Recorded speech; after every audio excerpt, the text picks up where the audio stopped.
think that what they're trying to say is that their main goal is to get these talented people to hopefully one day give back to the community, right? But we've already proven why. First of all, that is not feasible. And second of all, it will not be in the best interest of the community themselves. So basically, now before I start, let me just go into some rebuttals, right? Okay, so they said that, first of all, there's no guarantee that we will have people who are successful if we educate everybody. But we think that their argument doesn't stand because it also applies to us, that if we educate 10 people, right, and we have at least 3 people who will become successful. Yes, of course, it's more statistically likely that more people will become successful if you do prioritize giving education and distributing all these resources equally in comparison to actually focusing on a pool of people who are talented. Okay, so the reason for this is already given by my Prime Minister, which is that in communities where they're already so impoverished, where they don't have any education at all, and we don't even know what talent they have, there is no guarantee for you to say whether these people have talent or not. And for those who do have talent, it is very likely and it's very probable that, first of all, they are more privileged than the other people who are in the community, because it is likely that if a person is more privileged, you will have more access to classes, you have more access to tutors who will teach you to become talented, right? So we think that this will not help the community in the long run. And then they said that, another thing they said is that those who are talented are those who are like holistic, but we think that this is also like unrealistic, and it also applies with how it's not really going to happen in a community where they're so poor, where most people are impoverished. So we think that this will not help in the long run. Okay, so now before that, I would just like to move into my arguments. So we think that, again, with their argument on numbers, right, and the argument on how they will be likely to donate back to the community, we think that, first of all, this will not work, and we're not going to prove this by my first argument. So we think that this is going to benefit them because we think that something is better than nothing. People in low-income communities already don't have an education anyway, and when you are implementing a policy like this, you are not giving those who are less talented, who are more likely to be those who are less privileged, the chance to even, first of all, show their talent, and second of all, grow the talent that they might have to one day give back to their community. And we think that our main priority is not to get 5 people to become billionaires, right? Our priority is to get the community out of poverty. Okay, yes, I'll accept that. So are you saying that there are a majority of less talented people in the low-income community? I think that's the whole point of the motion, right? Because you say that you're prioritizing the resources to the few that are talented, but we're saying that you should actually distribute all of these resources because you don't know if, first of all, these people are talented in the first place, and you don't know if these people that you are actually educating will actually give back to the community in the first place. So again, now back to my point on how we think that our main priority is to get these communities outside of extreme poverty. So we see that in a lot of cases, the reason why these communities are in poverty in the first place is because these members of the communities are not educated. They don't have access to education in the first place.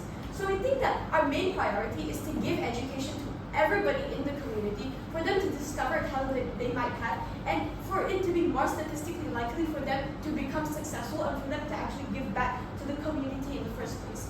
So even in the best case scenario on their side, that they have 5 people who become extremely talented and become super rich, right? We think that it's, first of all, it's not likely they will even give back to the community in the first place, and we think that it's unlikely that it will actually make a tangible impact in the long run for the majority of those who are not selected and who are not lucky enough to actually receive this aid. From the charities in the first place. So we think that our main prioritization here is to get these communities outside of poverty. On the worst case scenario, that on our side, that they don't get the highest tier education, we think that some education is still better than nothing, right? We think that even if they're not getting the highest tier education, even if they don't go to a university, we think that they still have the opportunity to get a proper job. They still have the opportunity to get things rolling, right? Once they get that education, they can go get a job, and that will help to further benefit the community and get the community out of that cycle of poverty.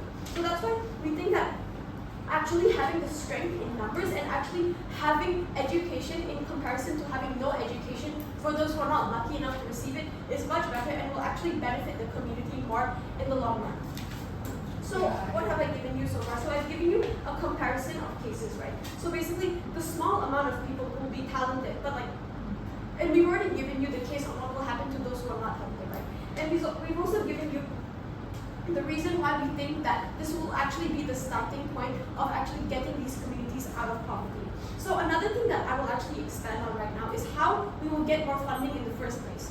So this is something that my prime minister, my leader of opposition mentioned. But basically, we think that when you actually get more talent, when you have more numbers, you give more incentive for investors, for NGOs especially, to invest in that community, because you have a bigger pool of talent, or more likely to have different varieties of talent, right? So you might have a group of people who are good at music, who are good at art, who are good at sports. So we think that when you have a bigger pool of talent, you have a bigger pool of investment willing to actually give to the charity, to actually give to these communities. Because again, people look at the numbers, and even though it might sound shallow, and even though it might sound unrealistic, it's completely true that when you have more people who are in this community actually receiving an education, you have a higher number of people who are ready to work, who are ready to give back to the community. So just to summarize what we have all said, so we've already said how you cannot guarantee talent without actually seeing what their talent is in the first place, because they don't have an education in the first place. We say that we need the strength in numbers, because in order to have actual tangible change, you need numbers, and you need a lot of people with a variety of talent to give back to the communities. And we've also explained about how we will be getting more investment and more donations in terms of donors and in terms of variety and talent.